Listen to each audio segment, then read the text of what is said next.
Ngayong may itinakda ng petsa ang House Justice Committee para sa hearing proper ng dalawang impeachment complaints laban kay Vice President Sara Duterte, inilatag ni Committee Chairperson Representative Jervin Luistro ang mga aasahan sa pagsisimula nito sa susunod na linggo.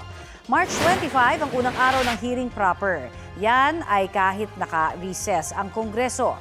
Ayon kay Luistro, sa panayam sa unang balita ng unang hirit, pinaghahandaan na ng komite ang ground rules para sa hearing proper.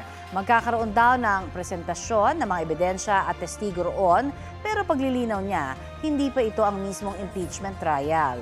Dahil yan daw ay mangyayari pa sa Senado kapag naitransmit na ng Kamara ang Articles of Impeachment kung makakuha ito ng 1/3 ng mga boto sa plenaryo.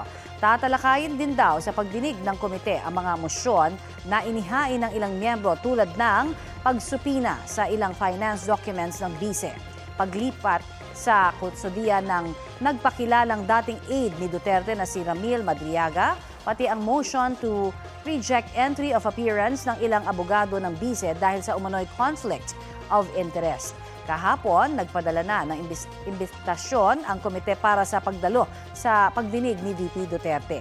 Nauna nang sinabi ni Luistro na desisyon ng bise kung dadalo siya sa pagdinig o hindi. Let us understand na ito pong proceeding before the Justice Committee is synonymous to a preliminary investigation of a fiscal in a criminal proceedings. Ito pong mini trial na ito, we are using this for the better understanding of the Filipino people.